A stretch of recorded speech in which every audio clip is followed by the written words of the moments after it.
This program is brought to you by the makers of delicious Soylent Red and Soylent Yellow, and introducing new Soylent Green, made from the oceans of the world. Soylent Green is both delicious and nutritious.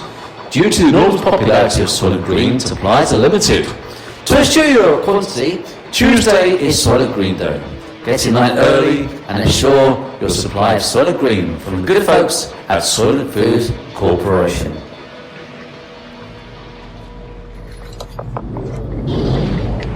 Broadcasting through the depths of outer space. Hello, I'm alive. I don't know what's going on. By your command. Fascinating. God damn you all to hell! It's the Sci-fi Podcast. Soylent Green is people! This is episode 7 of the Solo One Sci-Fi Podcast, Soylent Green Special. I'm Michael Ball, and with me is Mr. Martin Fowler. How are you doing? I'm very good. I was very impressed with your voiceover of advertising. Well, I fluffed it up the first time, which will probably end up in the bloopers, but yes, there we go. In the background, you'll be hearing the Soylent machine factories working as well, so you'll be able to realise what they're making, of course. Soylent Green, we thought would be a focus this week, obviously, as we've already mentioned. We're going to talk about it thoroughly in a minute, but first impressions, what do you think of Soylent Green as a film? I reviewed it on YouTube about a year ago. I bought the Blu-ray and I found it extremely depressing. Yes, it's not exactly a comedy series, a comedy film, is it?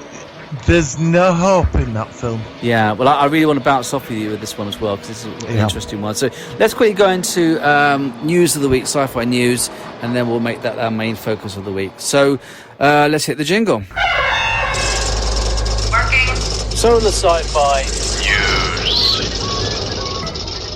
All right, so this week, from my perspective, the build-up to the new Star Trek Picard series is kicking into gear. I'm not sure what to make about this new series. It's going to be quite a big departure from Star Trek. Have you now seen the short Trek, the Mars one, the Children of Mars? Yeah, the Children of Mars, yes. What did you think of that? Well, it was all right. I mean, it was about two kids like bullying each other, and yeah, and then her dad working at Utopia Planitia, and then suddenly it all gets destroyed. The size of that strike force to attack Utopia Planitia would have been massive. Yeah, it's one of the most defended places in the Federation. There are literally 10. I mean, it's a ship development yards. Yeah. And when we saw it on Voyager before, there must have been at least 15 starships we saw in dock. This one showed about 4 non-canon ships as well, and it looked a lot smaller, and they were like fighters. They were like marquee fighters. They'd never get it. No. I mean, the Borg could do it. I get that. Yeah, but it didn't. It seemed a bit. I mean, from what I gather, these ships are actually these androids, some simulants or something. Which, from what I understand, although I don't know. I thought they were Romulans. Yeah, that's what I'm saying. I heard originally that it was going to be they were Romulan ships, but now I've heard that they are simulants. There was something to do with the development of data, where they're trying to make positronic brains and put them into artificial android bodies. And we have seen some clips of 1 or 2 of these looking androids with numbers on their foreheads. One of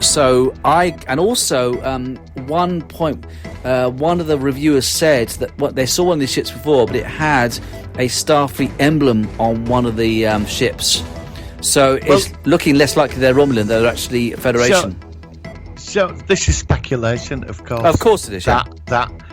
Do you remember there was an episode in The Next Generation where that guy wanted to take data away? Professor Bruce Maddox, I know it very well. Yeah. And it's called Measure of a Man. Excellent episode. Yes. And there was that court case. There was. And Picard gave that speech about enslaving a sentient race, all that. Yeah, that's right. So we've got a load of data now running about a slave race attack at Utopia Planitia in Starfleet vessels. Yeah. So, are you kidding me? Is this for real? yeah, but this is why I'm starting to have more doubts about this series. I'm just starting to get a bit of. I am now. I'm getting a bit of red alert myself. I thought the early trailers looked alright, but it's already starting to be falling to bits with a lot of these issues already. And of course, then it means that they've ignored the idea of a sentient artificial life form, which was also redone in an episode of Voyager, where the holographic Doctor released book. He released a holographic book, which ended up on Earth, and then of course it started going on about his rights as an individual and stuff like that. So technically now they've covered this issue twice with artificial life forms. Why is it now, by the end of the 24th century, in Picard's future time, are they? Well, we don't know. Like I said, there's some reason why. Like I said, this is speculation. It might not be this, but this is what I'm getting an impression that some sentient artificial life forms are attacking Utopia Planitia. But as to what reason, why, I don't know. Well, it's on the positive side. Today's the premiere of it at the Odeon in Leicester Square. I got invited to that, but I had to go down there. Yeah, I mean, we talked about this last week, I think, and you said, no way, you've got to wait out there for 12 hours, whatever. No, but also, if you go to Piccadilly Tube Station, they've changed the tube signs. They put a Starfleet emblem over the tube sign. Really? Cool. At Piccadilly, yeah, and there's something they've called it Piccadilly or something. Oh, Piccadilly. It's only for a couple of days promotion. Oh, I'd love to get a picture of that. That'd be quite funny. I'm going to pop down there tomorrow. Oh, look, if you don't mind taking a picture, if you get the chance. I will send it to me, and then we'll put it on Twitter, on our account, at Solar1 Sci-Fi on Twitter, and people can check that out, because I think that's quite funny to share. Yes, so, brilliant. I'll call that tomorrow. Excellent. So that's the one aspect. Of course, the other big sci-fi series, of course, is the next episode of Doctor Who. I saw your review on Sunday, which was interesting. Yes. I was a bit underwhelmed, to be honest with you. I need to see it again. It was all right. But then, of course, on your show, we won't go into it too much, but you had an interesting person sending you messages during the show, which was really trying to throw you off. So, like I said, that was an interesting development there. It was okay. Of course, it was reinforcing the fact about talking about looking after the planet of pollution and all that sort of stuff. So I think these things need to be told. I think one thing which actually put me off was I've never been a big fan of the Doctor Goes on Holiday episodes. The one which I remember was it Paradise something? The one with the Seventh Doctor, Paradise Towers. The other one, Delta and the Bannerman. Now Delta and the Bannerman is a guilty pleasure. I actually like that episode. I think it's fun. I do, but I couldn't stand Paradise Towers. Paradise Towers, the one with the. It's with Richard Briers, where he ends up with painted grey and he looks like a Nazi. It was terrible. Yeah, I didn't like that one. That was awful. But I like the Heidi High thing of Delta and the Bannermen, and I thought that Gavrok was quite a funny villain, and of course you had the Shimran Queen with the baby. I just thought it was cheesy as hell, but it just worked for me. Sometimes I like something and it doesn't make sense why. I just do. And they travel through space in a Wallace Arnold coach. Yeah, that's right. It explodes it, and then of course satellite hits the front of it, and then you see. It's really, really daft stuff. I know. I like that one. I think it's quite fun. I like it. I think it's quite a funny episode. But this episode this week, it was all right. I need to see it again, but for some reason, I like the 2-part Spyfall episodes. But this episode is the weakest one I've seen for a while, at least for me. But I know you liked it. I quite enjoyed. I mean, obviously there was a couple of flaws in there, but I like it. I like it when the Doctor gets serious, like for about 30 seconds. There's still too many. There's still too many companions. That's the problem with this series. Yeah, I agree. They need to go. It's time now. Yeah. But when she turned around and said, I thought to myself, I bet they're on Earth. And there was another thing that's undone the Doctor Who thing as well. I know you're going to say you're going to talk about alternate universes, alternate timelines. So really, everything the Doctor's done, he's been travelling through alternative timelines for the last 50 years. But we've seen alternate timelines before.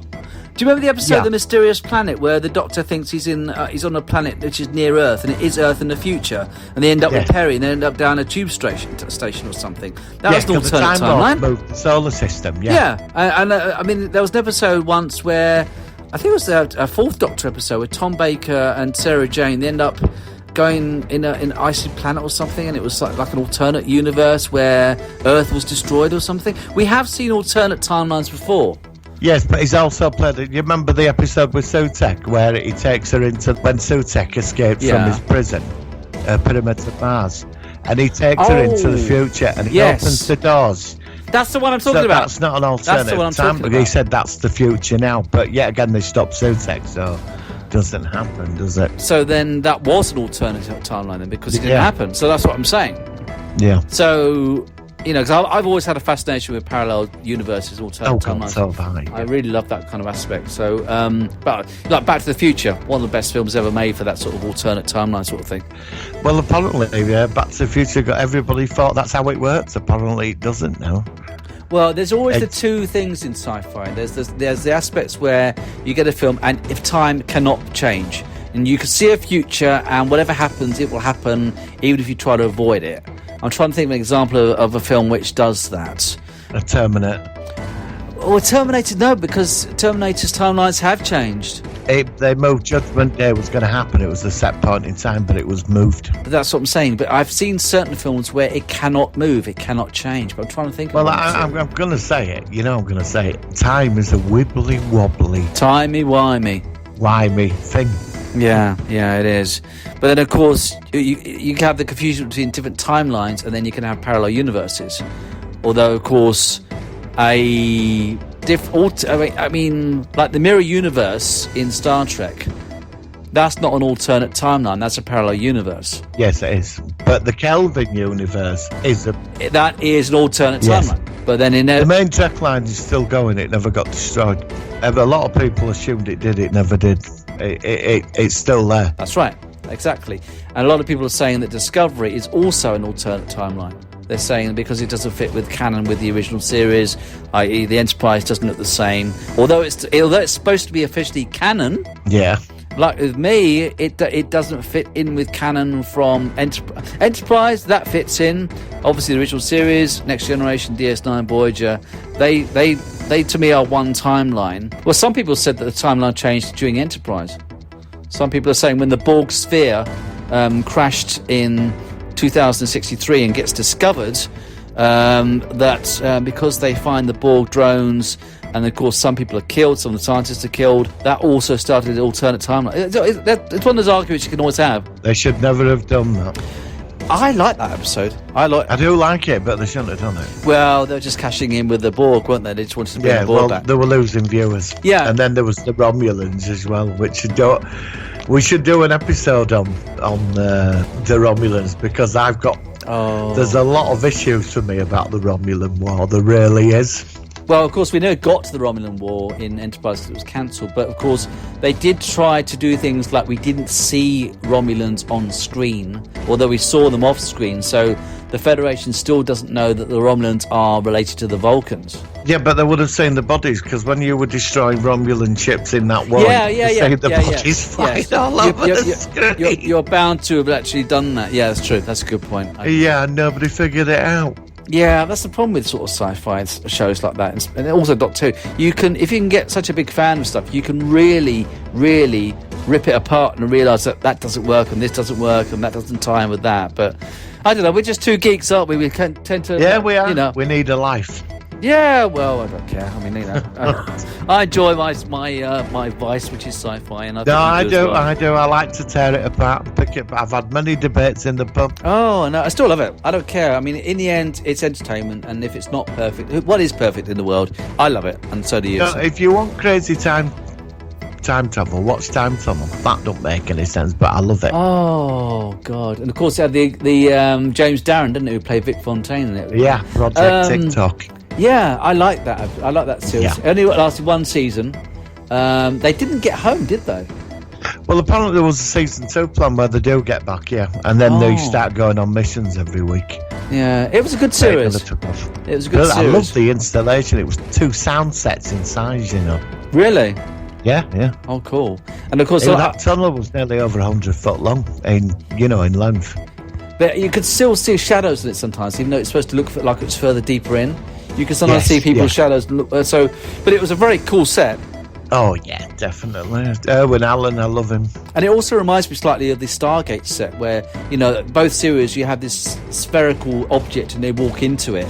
And, of course, one is, of course, the Stargate, one is a time tunnel. But the Stargate set was also fantastic, the SG-1 set. Yes. And we have got to do a special on that soon because, like I said, I've been saving up some of the big series, but, of course, Stargate, we could do three episodes on the three different series. We could do different episodes per Doctor on the Doctor Who. We've got the 5 Star Trek series, loads to talk about. All right, so that's that from that perspective. Any other news that you want to share with us? We've had the Black Widow trailer, which looked okay, and Morbius, what is it? Morbius the Vampire? The Marvel Vampire, which is now connected to the Spider-Man universe and Venom, and because in the trailer, Michael Keaton, who played the Vulture, turns up at the end. So Morbius, who's the Spider-Man character. So that's beginning now. There's some kind of... There's also some other water-based... It's like Alien, but based on the water or something. I've not seen... I don't know What's anything it called? about... Water something? Water. What is it saw called? the box on YouTube, but I've not watched it. What do you know anything about it? No, I just heard somebody on Facebook saying that it's very much like a underwater-based version of Alien, and I was a big fan of the Alien films, especially the early ones. So it could be good. Will it be like The Abyss? I'm a big fan of that film. Oh, I've got The Abyss. I need to see it because it was one of the very first CGI films. The director's cut with the extra scenes were just magnificent. I need to see that. I've got The Abyss. I've not seen it for 15 years. It's one of those you're films. Going to enjoy it. Yeah, I will. I'll watch that one. And I think in future shows, I'll try to. If we talk the week before about what we're planning on watching, like I said, some episodes will feature on a film, some will feature on a TV series. But yeah, I definitely want to do that. We're already talking about next week. Are focusing on Children of the Damned. Yes, the Midwich Cuckoos. Yeah, like I said, I saw the one recently with Christopher Reeve, which I thought was good. But I remember the original was a British film made in the 50s. Oh, you're gonna love that. I need to find a copy of it first, but I'll try and give that a watch. I looked on YouTube for it, and it's not on there. There's clips. I was surprised. I thought it might be on because it 1957. Well, it's funny with YouTube. Some things are there, and some things can be there for 20 years. Some things can be there for 10 minutes, and they get taken down. It's like with my channel. Certain things have been there for. Well, I've been on YouTube for 13 years nearly. God, going that long. Well, yeah, and I like some of the classic Candid cameras. I mean, one of them has reached 750,000 views. Which is crazy. Wow, that's incredible. But it's just lucky I kept the tapes. But what I'm saying is other stuff, like Beatles About, I had some of those and they got taken down, which is weird. Did they? Yeah. What about your Candid camera stuff? I've watched quite a bit. They're fine. They're fine. But I think it's because it's older. I think it's like a licensing law based on the time. Yeah. And I think if it's over 25 years. But then Beatles About finished in the early 90s. So I don't know. You don't know. Like I said, you don't know where you stand with YouTube. But and also, I know it's slightly off topic, but my God, YouTube is full of adverts now at the moment. Every time you go into something, it's adverts literally, and some of them every 2 minutes. So, when you're just getting into something, it's getting worse and worse and worse, and it's like thing pops up, like a movie type advert, and you're like, I don't want to watch this. I wonder if you can get like a blocker or something on YouTube. Ad blocker. I think a friend of mine says you can use something called ad blocker. Yeah, I've heard that, but I wonder if it works on YouTube. I don't know. Yeah. All right, we're going off topic, but that's something to think about. Anyway, so there we go. Anything else you want to share? No, I think that's it. I mean, that's all I know. It's new. What's come out this week is them 2 trailers. Been a big thing about the Black Widow trailer. Yeah, definitely. And I think next week we'll mention this. That we'll talk about. Well, next week will be just before the Star Trek Picard. When is it? It's released next. Is it Thursday? The 24th. What day of the week's the 24th? I think it's Thursday.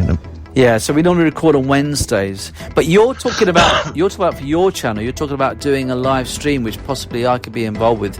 Yeah, I mean, if you want to do it. It could be good. It probably won't be till about 10 o'clock at night, though. Yeah, I need to see it first of all, and then we could sort of I think we should have like an early reaction sort of thing. I'll contact you over the weekend. Yeah, okay. Let's try and do that if we can. I mean, like I said, at 10 o'clock, I mean, that should be fine with me. Yeah, well, like I said, it's not definite, but it would be good to get that sort of reaction out there, especially with some of your subscribers and stuff, and see how they feel about it as well. So, and of course, coming back to the podcast, we'll mention that and do a big feature about it. And maybe, with your permission, I can rip off some of the audio and perhaps incorporate it into a later show or something. Yeah, definitely. Brilliant. You've got Excellent. free reign. Excellent, lovely. All right, let's go into the Solar One Sci-Fi Focus of the Week. Are you ready? Oh, yes. Okay. It's the Solar Sci-Fi Focus of the Week.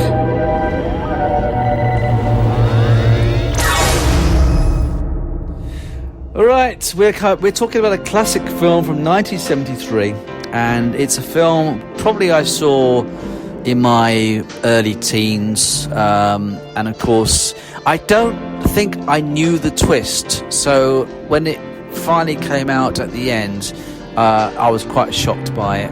Soylent Green is, of course, the film we're talking about. What do you think about Soylent Green? How did you come across it? What were your impressions when you first saw it? I saw it as a kid, and I wasn't really interested in it. Right. As a kid. Right. And then, do you remember Movie Drome, Alex Cox? Oh, I used to like Movie Drome. Yeah, that's a long time ago. That was a long time. Well, he did a double bill, and it were on. Right. That and Omega Man was on after. And of course, they both star Charlton Heston. Yes, and I watched it, and my God, I was depressed. I mean, it's a great film, but even with like Omega Man, there's hope. In that film, it starts off, the music really cool. The credits are really impacting. Oh, the no. credits. Yes, I know. You get all the cars piled up, and you get the crowds all fighting, all freeze frame pictures. It's really creepy. It's really good. It is, and I was watching it, and I got really into it because I didn't remember. You see, when I watched my review about it today, I made a year ago. All right. And because I picked up the Blu-ray, and I forgot the ending. And then when I watched it about a year ago, which I was thoroughly depressed after it. But I remember his death scene. It was in the church. I thought he died on a conveyor belt shouting, "We're all biscuits." No, because he ends up back. Yeah, he ends up back with the crowded church, and that guy that he's chasing. I think he kills the other guy, but then someone kills him, and he's wounded. Then he tells, obviously, the detective and the guy above him, played by Brock Peters, about the fact that obviously Soylent Green is made his people, and of course you got to tell them with that wonderful speech he does at the end. It's very interesting because, of course, like I said, the Omega Man and Soylent Green must have been made at similar times, and they do that. What a double bill! First of all, I mean, what a great choice. That must have been that night to have both those films on the same night. Yeah. I mean, you wouldn't get that now, would you? All you get is bloody X Factor and Strictly Come bloody dancing crap. No, first film were on absolute at shite. He started about 10:15, didn't he, on a Sunday night, and then he went on to about at 1 o'clock. He always had like double bills, and then after that, the Omega Man would come on, and no adverts. It's just on. I miss those days of TV. There's nothing on TV Alex now. Cox's intros are all on YouTube for Movie Drome. I've heard. Yes, I think I might have seen one or two, and they're really good as well. And he obviously gives the intro. And like I said, I think at some point I was looking up a film for a review, and one of the old Alex Cox's came on, and it was really good. Because even though it's a short thing, it's really spot on his opinions. And it's like Mark Kermode. I like Mark Kermode's reviews of films, and I'm always checking out. If a film comes along, I often just think, what does he think about it? And for the most part, I agree with his films. Although he did like Return of the Jedi, so not Return of the Jedi, The Last Jedi, so he's not perfect. Was it Donald Pleasance were in Soylent Green, wasn't he? No.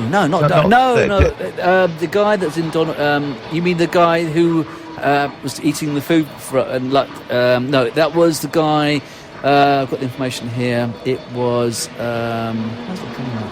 There's that scene where they're in a tent in New York. It's like an environmental tent, and he's feeding plants and that. Edward G. Robinson was the guy. No, it's not him. It's I think he works for the corporation. Does he? I don't remember that. There's a scene where they're in this blow-up tent. It's like an environmental, and he's doing something with plants or something. I think he's one of the corporate people for the Soylent Corporation. Donald Pleasant? No, I don't think No, I don't think it is. I'm looking up the actual cast list at the moment. Of course, Brock Peters, who of course we know from Star Trek Deep Space Nine's in this as well, and of course he's in Star Trek 4 and 6. He was good as well. And of course, I was looking up some information this week about this film. It turns out that Edward G. Robinson died about a week after making this film. And the very last scene he filmed was for him in the place of release, whatever the term was, though, where he sees the lovely images on the great big screen of the fields and the rabbits. Oh, that is such a powerful. I know, and the music was so good. The music was just so applicable in that film. But apparently, the actor died about a week after that scene, which is really sad. He was going to be. He played Dr. Zaius in the test footage for Planet of the Apes. Did he? I didn't know that. On the Blu-ray and DVD. Before they went with the concept, it was set in like a modern day world. Right. And Edward G. He's like an ape or something. He's like Dr. Zaius. But he wouldn't do it because the makeup and... Oh, so who ended up playing Dr. Zaius? I forgot his name now. The other fella who... Yeah, the thing is, you see, I don't know if I know the actor. I might have recognised him without the makeup on. Yeah. But of course, I just know him as Dr. Zaius from the original Planet of the Apes film. Yeah, you will. He was in a lot of stuff back then. Yeah, cool. A bit of interesting facts here, because this film is set in New York in 2022. And it has New York, it says at the beginning, has a population of 40 million. In the real timeline, go back to timelines, the population of New York is just under 20 million. So, oh God, no. Yeah, I looked it up. Yeah, in 2019 it was 90,500,000. So it's a bit kind of scary when you actually get there. That although I read the population in London's something like 10 million now. I don't know. God, we're moving there then. Well, I mean, I'm very worried about the population explosion, and they keep saying that apparently, I don't know if we've talked about this before, but they say it's going to level out apparently in the next couple of decades. But apparently there's only enough resources on Earth to sustain 10 billion people, and we're up to what, 7.5 billion? Yeah, we will be. Yeah. And of course, I remember back in the 80s there was something like only 4 billion. Now that's I won't swear, but I could swear. I'm not going to. That's scary. I think that's scary. I mean, I think about, I'm a family man, and I think about, when my kids are my age or something, what the world's going to be like. The weather patterns are changing. I mean, in the UK, we've had one of the mildest winters I've ever remembered. And it's been one of the wettest winters as well. Yes, you can get weather fluctuations, but it does make you wonder whether, and apparently a huge bit of the ice caps down in Antarctica's cracking off or something I read the other day or something. It's quite scary. It's going to raise the seawater levels. I saw that today. Yeah, I thought, and apparently if it melts, it could raise the seawater levels by quite a substantial amount. And of course, all it's got to do is drift a bit north, because it's on the south. I think it's the southern polar region. I think it's on. And then, of course, the higher it goes, the warmer it will get, the quicker it will melt. So I hope your subscribers are enjoying this show. I hope it's not depressing you. Well, I mean, look, I'm a great believer in the human race. It's. Are you an optimist? Are you an optimist about our future? Well, what do you think? Yeah, I am. Yeah, because at some point, it's got to stop. I mean, she was right what she said on Sunday. That's why I was quite impressed. She simplified it. She said, "Well, the house is burning. You're all arguing who's doing washing up." Yeah, and I think that was quite powerful. But my worry is that a lot. I shouldn't we're not racist, but it's different countries have different philosophies, and you worry about, like I said, the Western cultures aren't perfect, but you can also say that some of the places in the Middle East or Japan or China or India, if it depends on their leaders and what they feel about the future. Well, yeah, well, that unfortunately is going to say in the remake of The Day the Earth Stood Still, there's that scene with Klaatu, and he says to John Cleese, that scientist, Yeah. and he says the human race gets its moment when they're at that point, when they decide to change. I think we're fast approaching that moment now. Well, I think the problem is that it's going to take some sort of climatic catastrophe to make these sort of people realise, oh my God, what have we done? Yeah. And of course, if that does happen, then is it past the point where we can course correct and perhaps do something to sort things out? That's it. It won't matter about your culture, your politics, your country, your border. We all live on one planet, we breathe the same air, and we haven't got the technology to go and move anywhere else yet. No, well, that's the thing. All we need is one big development in technology. If we could get out of the atmosphere much easier, and then that'd be great. Well, they discovered something the other day. They've created a new life form. I saw that, like a replicate. It was. I think it's something you put on Facebook. It was really quite creepy. It was something to do with cells that can repair stuff. Yeah. And it's like organic nanites, but they've done something with them. They can do, apparently, it's experimental at the moment, but they've started opening the door on this. And then, of course, I keep thinking how that could suddenly turn into some sort of terror. And apparently they're also trying to open up a parallel universe or something. Yeah, that were last year. Nothing's been said about that. Something's happening. I think it's still in the works. It's coming along, I think, this year. They've got this huge thing, and they're going to actually try to open up a parallel universe. Oh, God. I mean, what? I mean, I don't know. I mean, like I said. Well, no, it's great. The big leap. The thing is with like Soylent Green, there's a video game in it. I think it's Pong. Oh yes, there is that big, huge white console that she played. Yeah, which at that time will have been quite futuristic. Yes, it was like the most modern thing. It was like something up 1975 or something. It was a really basic thing. Yeah. So they had the computers at that time in that film. It were all them computers with the tapes and the spools and things and all that. Because in every film you always saw the same computer banks in every sci-fi. Absolutely. Yeah, that's how you can tell a series straight away just by the futuristic gizmos, which of course have the funny beeping sounds, and they all look the same. Yeah, I know. But we're on the verge of quantum computing now. I think they've achieved one thing with it. But they reckon quantum computing is going to change everything, and that could be the way to save the planet. And people are creating solutions like that. Teenager got an award, and companies now, he built a device where you can put it in rivers and in the ocean, and it cleans it up. Yeah. There is hope here. It's not the people, it's the politicians that have got to get to grips. Because when it happens, it won't matter if you're that religion or that political state. We live on one planet. We all breathe the same air. It doesn't matter. We know, it's politics that screws it. Well, one thing which is, of course, Martin's biggest no-no, and I would never mention it, is the politics issue. But I'm trying to get all started. I know. Can I give a big mankind type speech and some music? Yeah, that's it. I could put a background drum roll or something if you want. No, I'll be shot down. Actually, I just put a drum roll, but I just scratched it off, so it's all right. I'll cancel it. I know what you mean. It's in the end, and like I said, it's not about politics specifically. It's just about politicians. Well, it was so hopefully let's open this conversation up. That's what I watched that film. It was so ahead of the time. It was so ahead of its time, which is why it's so good today. And I'm surprised they've not made a remake. I don't want a remake of it. That film scares me. If you made it now with all the information we've had about global warming and all this sort of stuff and the population explosion and everything else, I think it could be either really good or really tacky. You have a good point. If they get it right, but if a lot of people and if they wanted to promote the ideas of conserving things and not wasting plastic and all the things that an individual can do at home, which of course I do and you probably do as well.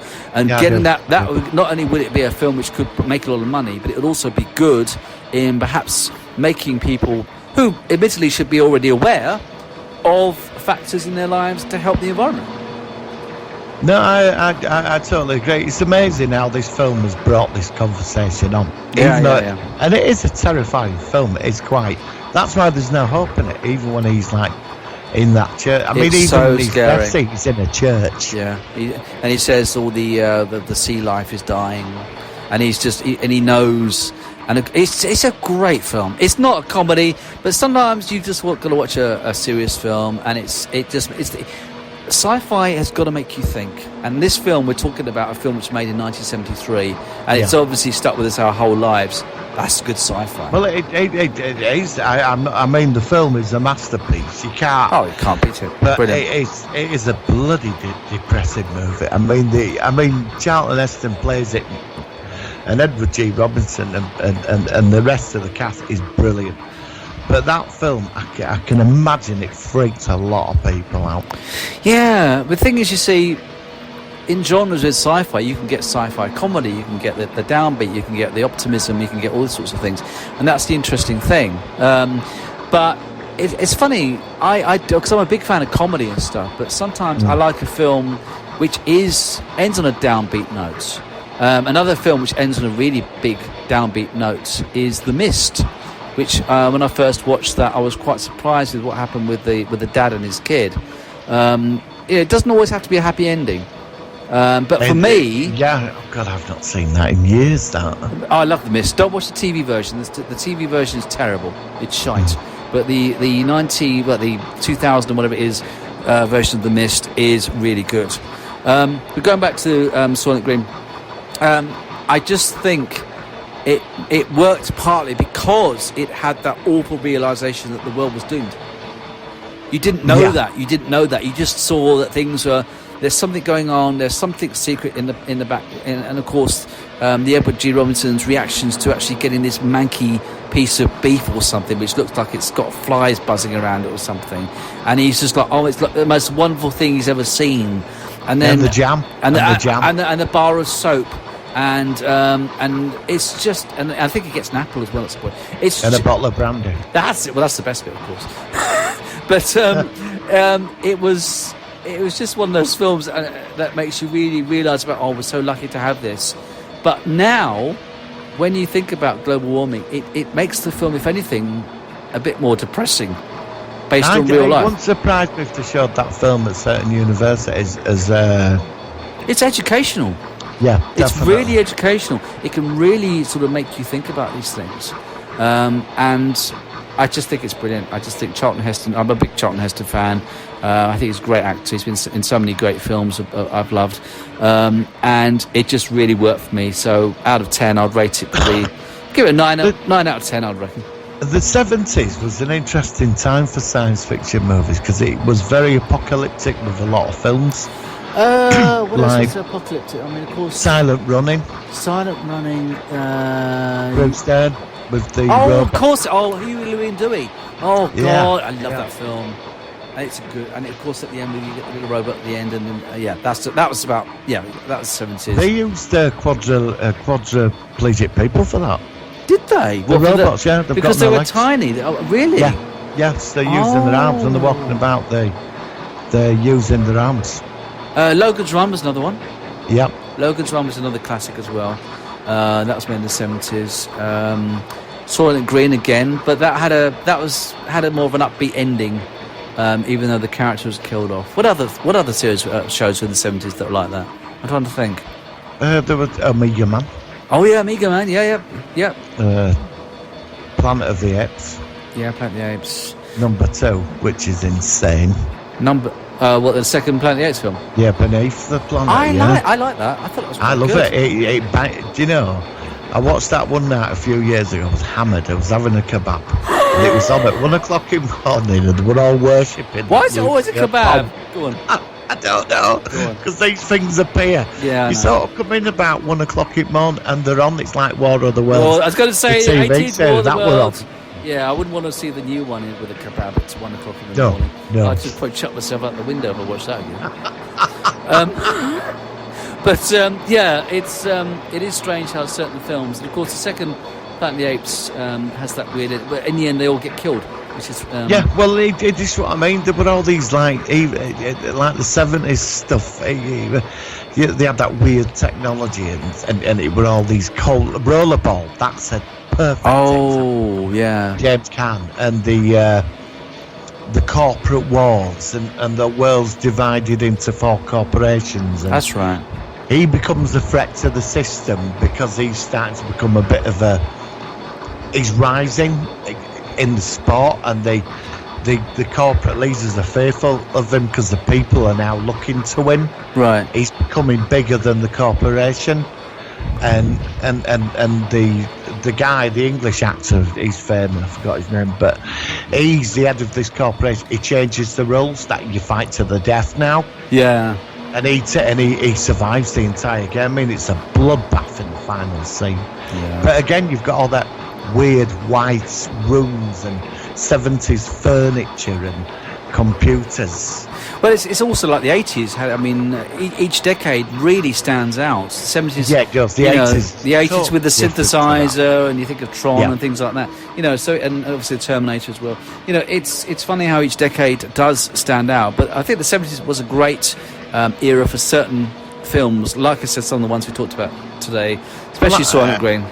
I think like films like Soylent Green and Gemini Man and Omega Man and Rollerball, these type of films what came out at that time, and Silent Running. What's Gemini Man? I don't think I've heard that. No, I'm thinking of the TV says it can turn himself invisible for 5 minutes. It's Omega Man, I'm sorry, Gemini Man. Oh, okay, yeah. I'll send you an episode of Gemini Man. You're gonna just, it's awful, but it's for another time. Okay, cool. But it's them sort of films when they came out, they all had these incredibly powerful messages, and some of the predictions in these films at that time is, well, it does make you wonder. Yeah, but what the next question is that if they did, we've already mentioned remakes, could they make them in a good way with such a powerful message today? Or is it more powerful based on the time that they made it and how you're seeing it in 2020? I think an older film like them, I think they resonate more than a remake today. Yeah, that's what I was wondering. It's strange, isn't it? And like I said, I'm quite dubious about the majority of new films I see. I don't know whether it's just because I'm seeing it as an older person, or is it perhaps that when we first saw these films we were younger and they had more of a impact on us as individuals compared to if you saw it for the first time in 2020 compared to seeing it in, say, 1983 or something. But it's funny though, isn't it, that when you saw these as a kid, that even now at our age, that these films still lingered in your memory somewhere.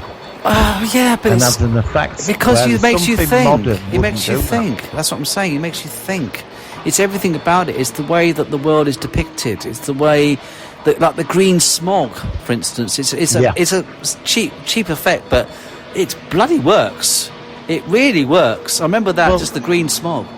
Well, look at that. Look what they did with the dustbin vans that scoops. Oh, I know. And they're sort of scooping up people like their bin bags or something. When they're all rioting, yeah, I they know. just throw them back. Oh, God. And people live in cars. People were living in cars. Yeah, absolute chaos. And then when the character goes home to his apartment, of course, the people are like 20 people just lying on the stairs.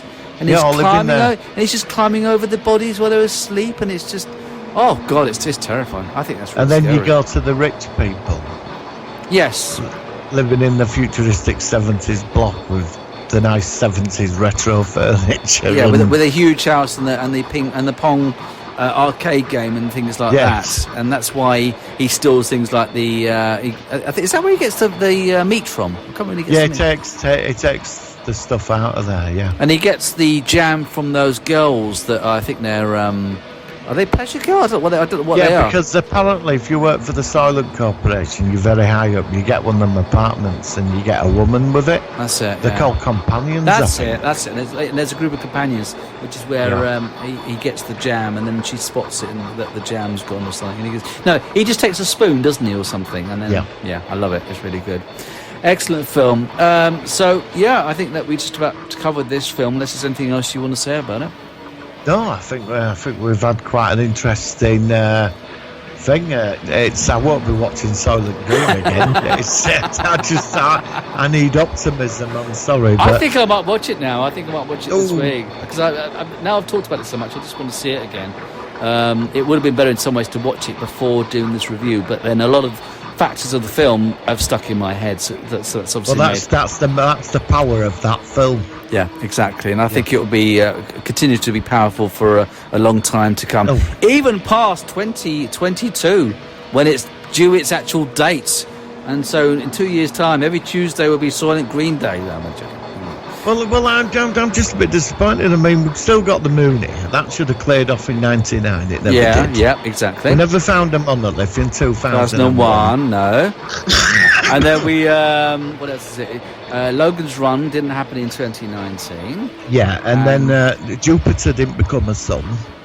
Oh, 2010, yes, yeah. 2010, yeah. We didn't get a second sun, and then, yeah, I know. And then we've got Soylent Green for 2 years from it, and it's more realistic than all others. We've got to do the 2001, 2010 films or something. I love 2010. I love it. I thought it was a great sequel. I really liked it. A lot of people didn't like it. I thought it was an excellent sequel. I loved it. We discussed that bit before, when Hal says, look behind you, it just freaks me out every time, and it gets me. I'm always ready for it, and then it turns up unexpected. What, will you see Dave Bowman in the back? Oh, no, don't. Oh, okay. Well, that's for another show. We'll definitely do that. Definitely. All right, well, that's a great topic. Thank you for that. I think we should now go into the next topic, which, of course, is Predator versus And let's do the jingle first, then you can introduce it. Here we go. Predator versus... Indeed. Okay, Martin, go for it. Right, Teal'c's on a mission. He's been sent by SG, by Stargate Command. He's gone to a planet he's been sent on his own to go find an SG team of scientists.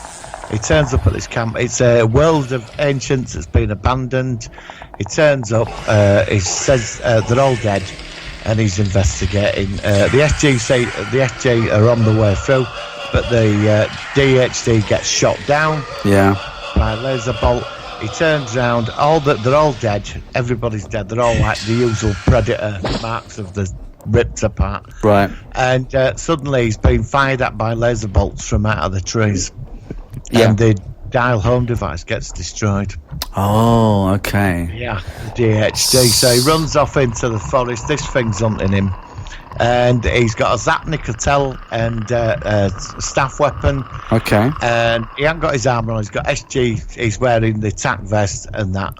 And he's got a P90 strap hanging down as well. So right. He starts running, and this thing's hunting him down. And right. Teal'c's got he starts firing his P90, runs out of bullets. He uses several magazines, dumps the P90. He's onto the staff weapon. Loses the Zapnicotel. Something happens to it. It drops out. He loses it. These things happen, and he's left with staff weapon and. It's been about 2 days now. This thing's hunting him because he can't even communicate with Stargate Command, and he thinks that if he goes back to where the dead bodies at, he can get some weapons. But the Predators sort of got the whole area sealed under surveillance. Yeah. Right. So anyway, he sets up a trap, does Teal'c, and he uses his Jaffa senses.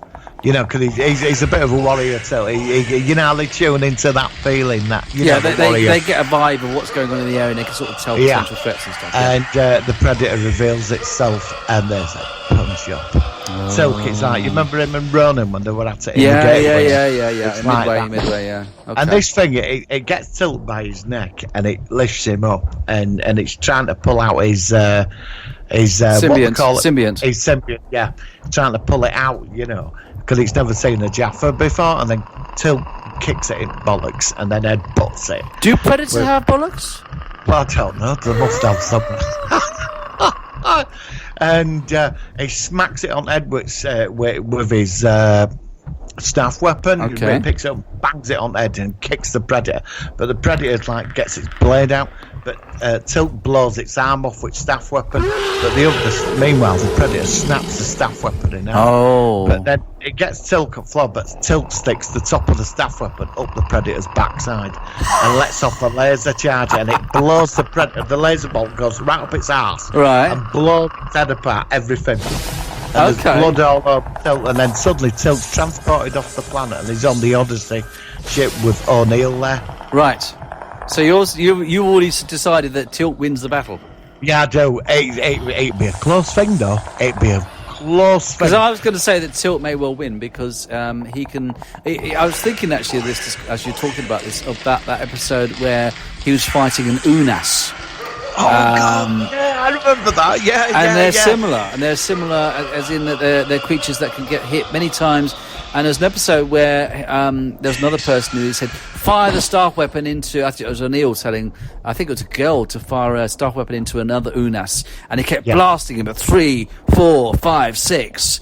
And of course, eventually then it drops, but then the symbiont inside the Unas, because they're also gold, transfers to somebody else.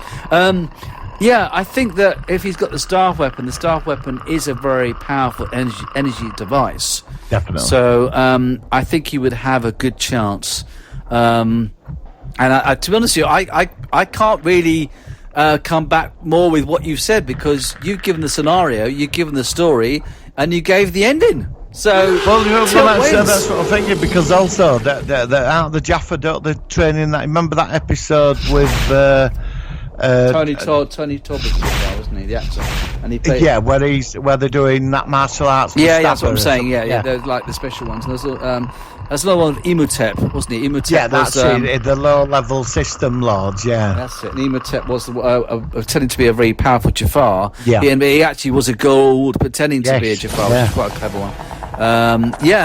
It would be a bloody good battle, though. It would be great to see on screen. Oh, yeah, I mean, it'd go on. I mean, it'd be a couple of days where Teal'c's getting tired and the symbiote's, running out of recharging him, but this predator's, ferocious. Yeah, I mean... but there's a big battle and Teal'c does him. But I think the funny would be that he stick it there, the staff weapon, half of it when it snapped up at predator's ass. Yeah. And Teal'c's, saying to him, he says, indeed, at that time, and the laser flies up, yeah. But the thing is, the biggest question that you've actually opened up to the science fiction world is, do predators have bollocks?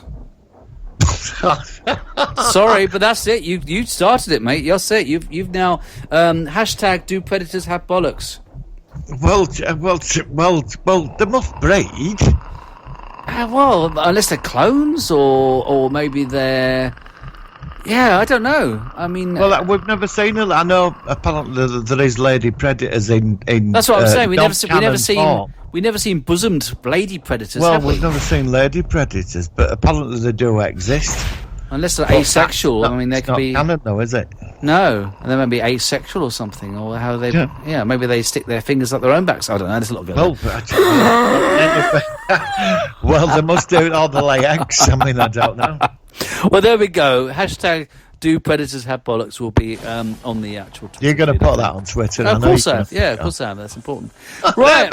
Somebody will answer it as well. No, probably will. I know the bloody Twitter universe out there. God almighty. Yeah. All right. Well, I think that's a very good show. Is there anything else you want to talk about before we wrap up?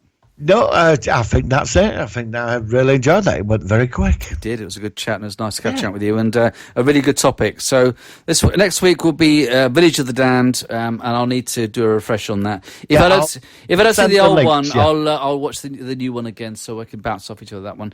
I'm going to leave with a song. It's a song by somebody called John Shipe, and the song title is "Soylent Green is People."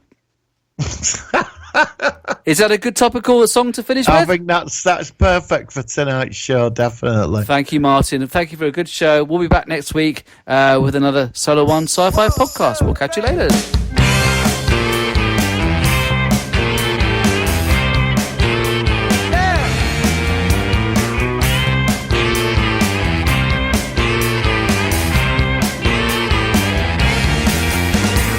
Everyone's got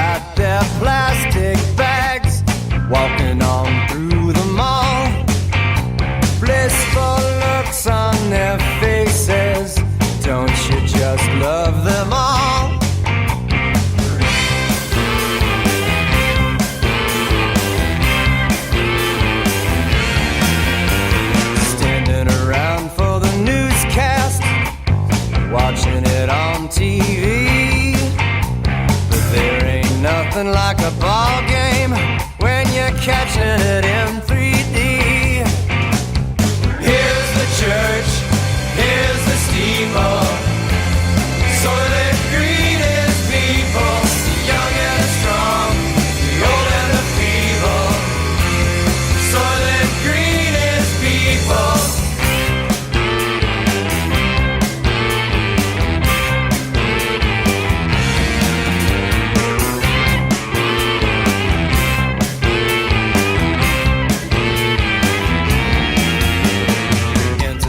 King and queen of empathy, everyone's on their knees, kneeling in praise of everything and everybody sees.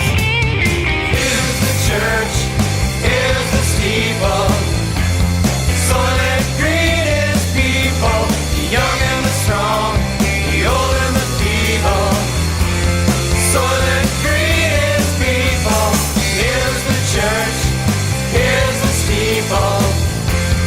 Soylent Green is people, the young and the strong, the old and the feeble.